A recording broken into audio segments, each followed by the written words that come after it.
The Austin Grand Prix did not disappoint. What an exciting race week it was.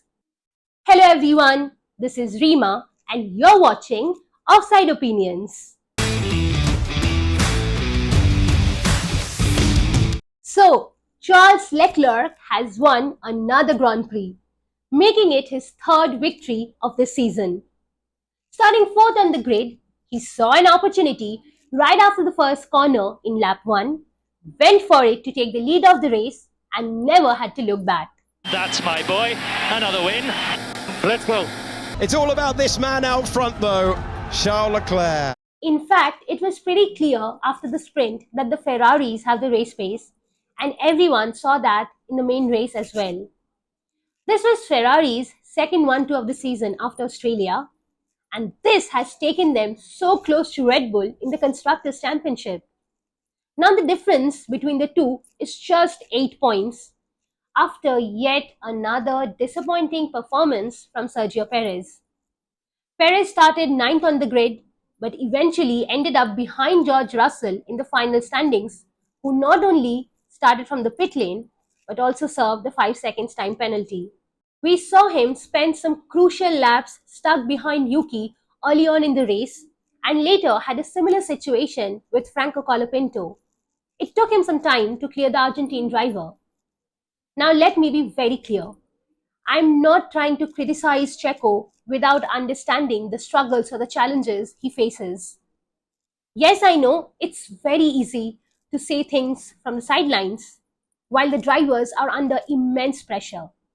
But when you are driving for a top team, you are 8th in the Drivers' Championship and over 200 points behind your teammate, then you are in a tough spot. Qualifying has been Checo's weakness. We have seen that last season as well. But somehow he used to compensate during the race, something which he hasn't been doing lately. On top of that, on his return to F1, Liam Lawson displayed a solid performance.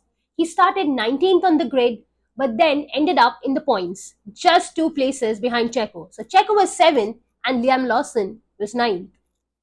So this will make things interesting for Red Bull, and let's just see what they plan to do next year. Now, talking about great drives, I think we can all agree that Franco Colapinto has been excellent for Williams, and I think he deserves a permanent F1 seat very soon. Also, it seems like Alex Albon is getting a taste of having a competitive teammate before he starts racing alongside Carlos next year, who we all know is a fierce competitor if he wants to be.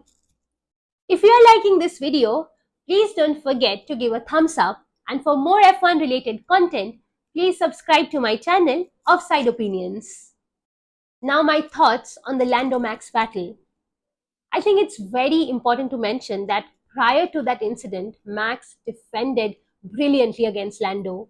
His car placement was impeccable. It was a treat to watch.